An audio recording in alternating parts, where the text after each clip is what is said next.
Boa noite a todos. Então tá bom. Gostaria de agradecer a Luciana Gaeta, deixa eu ver onde ela está, aqui. Obrigado pelo convite, é um prazer estar aqui. Gostaria de agradecer o Cicobi Crediseg na pessoa da Débora Salvino também. E falar para vocês primeiro assim, qual que é o tema que nós vamos falar? Está colocando aí para nós? Não. Cooperativismo e... Preferem que eu senta ou fique em pé? O que vocês preferem? Eu acho que... Em pé, ótimo. Cooperativismo e ética dos negócios. Antes de... Porque fala o currículo aí, pensa, nossa, vamos falar com um advogado, ele vai trazer um discurso absolutamente chato, juridiquês. Como eu disse, também sou empresário. Já tive 8 CNPJs, hoje eu tenho 4 e 97 colaboradores, então sei o que sofrem, tá bem? Essa é a verdade. 2, estou como consultor jurídico e a ideia aqui é trazer, como é um momento conhecimento, eu peço a paciência um pouco de todos, para que possamos, de alguma forma, aprender alguns termos que têm sido falados ultimamente, que a gente não sabe a origem, não sabe de onde vem, e, ao mesmo tempo, estamos absolutamente obrigados a cumpri-los. O que é ESG, o que é objetivos de sustentabilidade, e por aí vai. Tudo bem? Vamos lá. Estamos em guerra no mundo hoje? Estamos em guerra no mundo hoje. Por isso que esse assunto também é tão atual. Século passado, depois da Segunda Guerra Mundial, havia experimentos em seres humanos. Então, Hitler, por exemplo, fazia de alguma forma experimentos. Você lembra como que eram os aviões da Segunda Guerra? Eles não tinham nenhum tipo de cabine. Então, como é que eram feitos esses experimentos humanos? Eles eram feitos em judeus para aumentar, descer, na verdade, a temperatura ao máximo e buscar algum tipo de hipotermia. Por que eu estou falando isso? Porque esses experimentos levaram a um reconhecimento, ao término da Segunda Guerra Mundial, da falência do ser humano, enquanto a observância da vida desde o seu início até o seu fim. Então, dali nasceram as primeiras normas de direitos humanos. Em 1948, nasceu também a ONU. E os direitos humanos, que para mim, quando eu falo agora também como empresário, eu vou mudar a skin várias vezes aqui, pessoal. Como empresário, eu falava, cara, o que é esse negócio de direitos humanos aí que não consigo atingir até mim? Por que hoje existe LGPD? Né? Eu fazia esses questionamentos. Muito bem. Prosseguindo, os direitos foram sempre estipulados para as pessoas humanas e nunca para as pessoas jurídicas.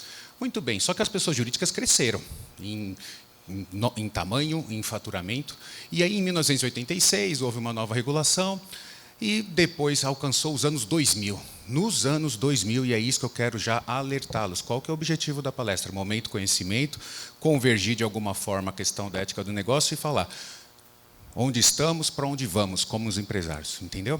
Muito bem. Nos anos 2000, começaram a ter pela primeira vez o reconhecimento das pessoas jurídicas como um ator, e não um ator estatal, porque os direitos humanos, a proteção era sempre pelo Estado, mas o Estado é ineficiente. Aí ele não conseguia alcançar e começou a discutir como que essas pessoas jurídicas começaram a crescer em número, em faturamento. Para vocês terem noção, a Apple, em um trimestre, consegue o PIB da França. E aí a ONU começou a ver, falando, olha, não estamos conseguindo resolver os problemas dos direitos humanos. O direito, não sei se vocês sabem, mas no Brasil concentram-se mais de 4.000 universidades de direito. E no mundo tem 5.000. Então, mais da metade das faculdades de direito do mundo estão no Brasil. A gente gosta de litigar aqui, gosta de brigar, não é? Dentro deste cenário, as empresas começaram a participar da produção, da proteção, do respeito dos direitos humanos. E começaram a nascer as primeiras normas voltadas à responsabilização das empresas. E, nos anos 2000, começaram aquela história que hoje a gente ouve falar bastante. Nasceu uma questão climática, e falou, olha, o Estado não está conseguindo proteger a questão do carbono e uma série de coisas, e trouxe a necessidade de uma pauta chamada ESG. Já ouviram falar dessa pauta ESG? Aí eu vou desmistificar algumas coisas aqui para vocês. Essa pauta ESG, pessoal, é de 2004.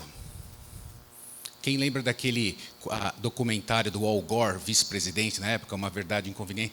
É 2006. De 2004 para frente, já tinha o environment, ou seja, meio ambiente, o social, que não tem a ver com filantropia, que é social, e o governance, que era o G. Tá bom, essa pauta ESG veio de 2004, mas ela não tinha uma força cogente, ela não conseguia, de alguma forma, fazer cobrar dos estados e das empresas. Era só uma orientação. Dali, falaram, olha, como que nós podemos convergir os direitos humanos, ou a proteção, ou os grandes problemas da sociedade, para que as empresas pensam só em lucro, e o lucro individual. Inclusive, a palavra lucro era uma palavra que significa proveito, ganho, que foi na Idade Média que começaram a ter problemas com isso, no aspecto de não distinguir um lucro legítimo de um lucro ilegítimo. Muito bem. Como convergir? Começaram a construir a ideia de um negócio ético. O que é um negócio ético? Eu gosto de fazer etimologia, né, pessoal? Fui professor da São Bernardo há algum tempo, mas agora na graduação é mais difícil fazer isso. Mas etimologia, a palavra negócio vem de neg, de negare, e ócio, não ócio, trabalhar, atividade. Olha que palavra bonita, não é? E aí o que acontece? A ética dos negócios, como convergir um lucro ético? Como convergir para que uma empresa possa ser sustentável a ponto de observar, respeitar e, se possível, se no caso de violação, reparar os direitos humanos? Começou a ideia de responsabilidade social corporativa. Pessoal, já tinha ESG e ninguém falava nada. Por que ninguém falava nada? Porque não tinha responsabilização. Tá bom? 2004. Avançamos. Em 2005 até 2011, começou a ideia de responsabilidade social corporativa. O que é responsabilidade social corporativa? As empresas têm que ter lucro? Sim. E só lucro? Não. Começou a falar, você pode explorar ao máximo a sua atividade, mas a sua atividade não pode ter impactos sociais. Ou melhor, se for para ter impactos sociais, que ela tenha bons impactos sociais positivos. Dali nasceu a ideia dos stakeholders. Já ouviram falar dessa palavra? Stakeholders. Teoria dos stakeholders. 2011. Freeman. O que é o stakeholder? Também gosto. Seguradores de apostas. É todo mundo que está envolvido diretamente ou indiretamente com aquela empresa. Advogados, empresários, empregados, sociedade civil, município e por aí vai. E o ESG ninguém falava nada aqui no Brasil. Segura aí. Em 2011, nasceram os primeiros princípios orientadores da ONU. E nesses princípios aí começou o nível de responsabilização, pedindo monitoramento das empresas para verificar se elas estavam a observar os direitos humanos. Mas direitos humanos são tão abstratos, Alex, sempre me perguntam isso. Direitos humanos, eles são abstratos porque eles precisam ser abstratos, porque eles são internacionalmente reconhecidos. Esses direitos, quando eles entram no direito brasileiro, eles entram por meio da Constituição. E ali eles vão se transformar em direitos e garantias fundamentais, geralmente. Voltados para a pessoa física ou voltados para a pessoa jurídica, sempre prestando um serviço para a pessoa física. Por quê? Porque o direito ele se presta para as pessoas humanas. Pessoas jurídicas têm seu reconhecimento, mas ele se presta para as pessoas humanas. Tenham isso em mente. Muito bem. Em 2011 para frente, caminhando, tinham inúmeros compromissos. Quem é que vai ficar com a placa só para eu saber cadê a história da placa? Ah, tá bom, obrigado. Você sabe que você me cobrou 3 vezes lá. Eu falei, eu vou observar. E o advogado tem prazo, fique em paz. O que aconteceu? Depois eu vou trazer algo mais prático para vocês. Em 2015... veio o chamado COP21. Essa COP21 não é de 2021, é que é a 21ª Conferência de Questões Climáticas.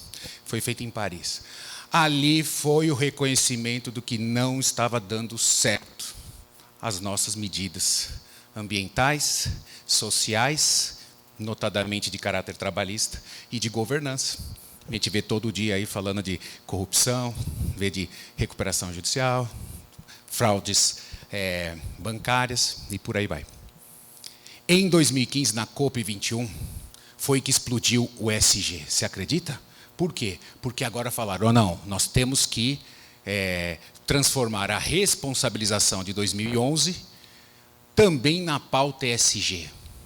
Só que aqui eu tenho um problema, pessoal. A pauta ESG, ela não é suficiente. Talvez vocês tenham ouvido isso pela primeira vez. Por que eu falo isso?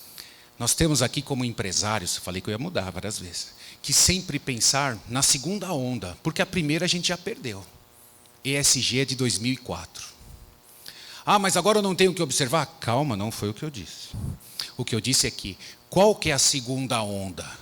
A segunda onda, nós já sabemos qual que é. Ou seja, o que eles estão pensando sobre ESG de 2004 a 2024. E daí nasceu meu interesse, que eu já era doutor pela USP, e aí eu falei, vou fazer um pós-doutorado lá fora para ver o que é esse negócio de direitos humanos. E fiquei surpreso. Por que eu falo isso? Porque a crítica sobre ESG é gigantesca lá fora. Nossa, mas aqui está tendo tanto curso, todo mundo só fala disso. O conteúdo é excelente, porém, a nomenclatura, o pessoal já não está querendo isso lá fora. Acima do Equador, ninguém fala mais em ESG, não. Ah, Alex, você está brincando. Vai com a sorte. E dou um exemplo. Se eu tiver uma proteção ambiental, pedindo um fornecimento de um produto para uma empresa que tem violações trabalhistas, eu estou respeitando a pauta ESG? Não estou. Se eu estiver respeitando o meio ambiente, estou buscando lítio na América Latina, verifico as questões da violação trabalhista, aí depois essa empresa vem ter uma fraude contábil enorme, não repara, ou seja, ela tem um problema de governança. Eu estou a observar a pauta ESG? Não. Então, ele é uma sopa de letras, segundo os alemães principalmente, que ela traz em si uma certa incompatibilidade. Mas o que fazer? Por que usar uma pauta com um nome, se a gente pode trabalhar com a ética corporativa, que ela é maior que a pauta ESG? Ela é muito maior que a pauta ESG.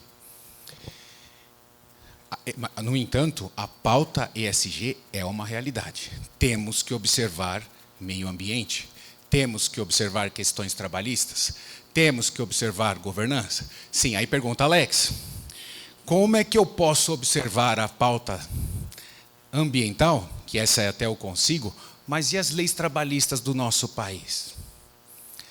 Aí eu, como consultor jurídico, deixo o meu pós-doc de lado e falo, venho para a realidade, né? Olha, não sei se é o caso de algum de vocês, mas nós temos a reforma trabalhista que traz a possibilidade de contratação de atividade fim como terceiro. Confere? Sabe do que eu estou falando, certo? Por exemplo, uma clínica odontológica contrata um dentista como PJ. Uma clínica médica contrata um médico. Por aí vai. O que diz os nossos juízes trabalhistas, inclusive dessa comarca? O que eles vão falar? Alguém sabe, mais ou menos? Que vai falar que é o quê? Isso é fraude, isso é pejotização, isso é fraude trabalhista, não é, doutor? É. Aí você tem que fazer o quê? Recorrer, RO, vai no TRT da segunda região. Mas eu sou SG, eu sou ESG. Ah, é sim, tá bom, vamos lá. Chega no TRT da segunda região, o que os desembargadores vão falar? Pejotização.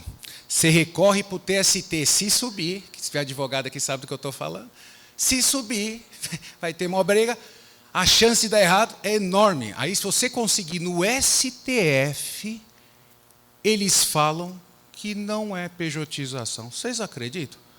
Então, como respeitar a pauta ESG? Você ficar ventilando o nome de pauta ESG é um problema pelo que estão vendo no mercado. E sim, você buscar uma responsabilização social corporativa e uma ética nos negócios, ela é muito mais válida. Então, eu já falo para vocês, qual que é a segunda onda? Esquecer a pauta ESG? Não, ao contrário. Fazer tudo o que você está fazendo, mas não se vincula a essa sopa de letras, porque essa sopa de letras trouxe inúmeros problemas. Tem uma norma no Texas anti-ESG. Olha como nós estamos vendo. Não estou desestimulando os profissionais, eu estou falando que esses profissionais eles têm que falar, eu respeito as normas trabalhistas porque eu busco fazer um impacto social por meio da minha empresa e só por isso eu respeito as normas, eu registro. E se for o caso de pejotização, o dia que o STF falar que não é, eu vou registrar, se não, não vou registrar. Entendeu como é que funciona a consultoria real e prática? Muito bem. Em termos de responsabilização, avançando, as questões climáticas, ambientais. Nós temos inúmeras questões para resolver e as empresas precisam. Antigamente, as pessoas jurídicas elas podiam ter uma neutralidade. Não, isso não é assunto meu. Hoje, não mais. As pessoas jurídicas estão inseridas no ambiente e nessa teoria de stakeholders, elas precisam observar. Precisamos diminuir. Por exemplo, essas questões climáticas, elas tinham por fim a diminuição de 1 a 2 graus do planeta. Pessoal, olha como que nós estamos vivendo os nossos irmãos gaúchos. Tem omissão, tem questão política, tem toda uma história. Inclusive a questão do ESG em relação ao Rio Grande do Sul, você vai ver como vai ter gente tentando se explorar economicamente esse tema, essa pauta. A exploração indevida dessa pauta ESG, ela é chamada de greenwashing. Não sei se já ouviram falar esse termo, essa lavagem verde. O pessoal está sendo responsabilizado pelo greenwashing. Por quê? Porque se eu chegar e falar que eu vou ter uma pauta ESG, eu vou ter que cumprir. Se eu não cumprir, aquilo que eu queria lacrar vai ser exatamente o que vai me responsabilizar.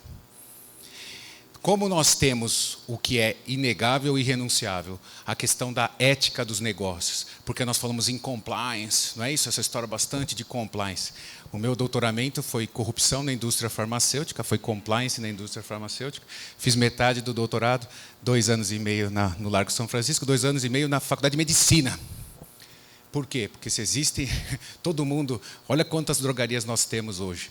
Enfim, e aí eu fui ver que essa história de compliance também é algo que nós temos que tomar muito cuidado. Por quê? Porque a ética dos negócios não está sendo feita. A ética nos negócios ela está sendo feita como? Como uma formalização de documentos? Então, não. E de onde que tudo isso converge? E aí nós vamos para o nosso patrocinador. O cooperativismo, essa placa é o que falta ou o que sobra? É o que falta, tá bom. Porque eu não sei quanto que passou, mas tudo bem, vai ter perguntas também. Né? O cooperativismo é um exemplo. 1844 foi quando nasceu na Inglaterra a ideia da união de propósito de pessoas para desenvolver localmente as atividades econômicas. Muito bem. 1844. Tinha pauta ESG? Não tinha nada disso. O cooperativismo é uma prova de que a pauta ESG ela é muito bem-vinda, mas ela não pode ser limitada a ela. E eu penso que o modelo de negócio das cooperativas, no que tange a esse impacto social, tem que ser copiado pelas empresas, porque ao fazer isso você está sendo responsável socialmente. Você tem utilizado os seus impactos sociais. O impacto social da sua atividade econômica está sendo aplicado, inclusive, não somente como lucro individual. E as pessoas confundem cooperativismo com filantropia. E filantropia não tem nada a ver. Outra coisa, do ESG, o S, o social, as pessoas pensam o seguinte, eu doei 50, que seja, cestas básicas. Tá, isso é filantropia. Questões sociais não tem nada a ver com isso. Questões sociais têm como que você pode observar as normas que favorecem aquela comunidade onde você está inserida. E nós sabemos, o ABC principalmente, vou falar, eu vi um pessoal de São Caetano aí, pessoal de Santo André, pessoal de São Bernardo, e nós temos a GM em São Caetano. Imagine o impacto da GM em São Caetano, e nós sabemos qual que é, né? Imagine em São Bernardo o impacto das montadoras e de outras empresas. O impacto que a sua atividade enquanto empresário no ABC, ela tem que ser diferencial. E por isso, o cooperativismo ele é sempre local, vocês acreditam? Ele sempre busca uma questão local. Ele pode ter uma natureza, mas ele sempre favorece a questão local. E por que eu estou falando de cooperativismo e ESG? porque as pessoas confundem essa questão, e eu penso que o cooperativismo de crédito tem vantagens específicas. Eu sei que não é para fazer merchan e não é o objetivo. O objetivo é trabalhar a ideia de cooperativismo e ética nos negócios, porque se confunde com o próprio cooperativismo a atividade empresarial que precisa ter lucro. As pessoas esquecem isso. Cooperativa precisa ter lucro? Sim, mas a finalidade dela não é lucrativa. Tanto que o quê? Ela rateia uma vez por ano todas essas condições e patrocina eventos como esse. E eu, como empresário, eu me espelho no modelo cooperativista, não na governança, porque isso sim, no aspecto cooperativo, é uma gestão democrática, todos podem participar. E isso promove uma série de direitos humanos que precisam ser observados.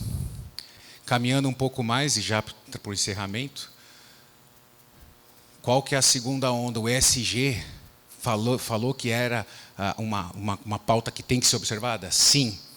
Então, mas como teve todas essas consequências e críticas válidas, muito válidas, nasceram em 2015 uma agenda para 2030. Empresários, leiam sobre isso. Agenda 2030. O que é a Agenda 2030? A Agenda 2030 é uma ideia de trabalhar erradicação da pobreza, igualdade de gênero e inúmeros objetivos. Para formalizar a Agenda 2030, foram criados 17 objetivos de desenvolvimento sustentável. Eu achei interessante que o meu filho tem os gêmeos, um casal. Esses dias chegaram e falaram, isso aí é uma ODS. Eu falei, que é uma ODS? Olha que bonitinho, né? Eles já estão falando isso de ODS. Eu falei, caramba, né? Eu que vim da Zona Leste, Vila Alpina, né? EEPSG, sabe aquelas escolas públicas? Eu nunca teria um negócio desse. E as pessoas jurídicas, elas têm que promover o treinamento dos seus funcionários. Ela tem treinamento dos seus parceiros. E, de alguma forma, esses 17 objetivos de desenvolvimento sustentável, eles precisam ser esculpidos na sua atividade. E nós podemos trabalhar algumas questões. As questões ambientais elas são mais gerais. Agora, o social é o que eu acho que é onde a pessoa jurídica ela precisa trabalhar. E eu dou uma dica aqui. O que tem se discutido como a bola da vez de 2024 para frente. Igualdade de gênero, mulheres, sem dúvida, porque somos mais de 51% mulher no Brasil e precisamos ter um protagonismo muito maior, de fato, não de direito, em todas as empresas. E a cooperativa ela traz uma possibilidade maior disso, porque a cooperativa tem uma gestão democrática. Se ela é democrática em assembleia e tudo mais, ela consegue eleger mais mulheres do que no mercado privado. Mas fiquem com isso, saúde mental dos trabalhadores. Eu tive a oportunidade de, esse ano, conversar com uma conselheira da ONU, que inclusive foi a minha orientadora em Salamanca, e ela falou, Alex, só se fala de burnout, burn-on aqui, saúde mental, assédio moral e sexual nas empresas. O social, se nós conseguirmos resolver isso, mais mulheres poderão vir, mais mulheres serão respeitadas. E eu penso que é o seguinte, se você não sabe andar 20 passos, você sabe andar qual que é o próximo, ande esse. E eu estou te dando esse próximo, o restante a gente vê. Né? E isso exige como? Treinamento, referência, modelo e ação. Não é? A ética dos negócios, ela compreende isso. Eu vou ter mais uns 5 minutos que eu queria fazer isso para vocês, por favor. Olha que interessante, eu tive que fazer um resgate no meu trabalho investigativo. Eu quero compartilhar com vocês como momento... os economistas de plantão sabem quem é Adam Smith. E Adam Smith é um economista, um pai da economia moderna, e ele trabalhou a riqueza das nações em 1776, mas eu tive o cuidado de verificar que em 1760 ele desenvolveu um artigo chamado Teoria dos Sentimentos Morais, onde ele associava a economia à liberdade, uma liberdade que trazia felicidade, e por isso era o lucro ético da economia. Olha que interessante. As pessoas jurídicas hoje, elas conseguem ter lucros éticos, mesmo com o nosso direito do trabalho, né, empresários? Mesmo com algumas pautas de inclusão, que muitas vezes não favorecem o empresariado, mas que precisam ser observadas, e aí o que vale é a forma. Então, o que eu vejo que poderia ser feito? Assim como um evento como esse, que ele é local no aspecto, né, apesar do assunto ser internacional, mas eu fico muito assim, feliz por ver empresários discutindo e aprendendo de alguma forma, e que se todos nós sairmos daqui diferente, assim como o rio, né, quando Heráclito de Éfeso, quando você entra no rio, ao sair, nem você nem o rio é o mesmo, né?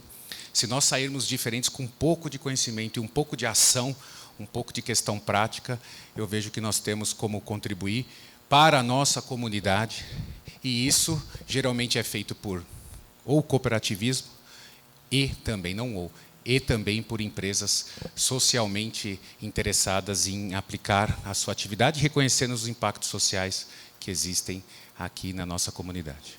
Gostaria de agradecer mais uma vez, Luciana. Estou à disposição para perguntas e qualquer questionamento ou curiosidade. Muito obrigado.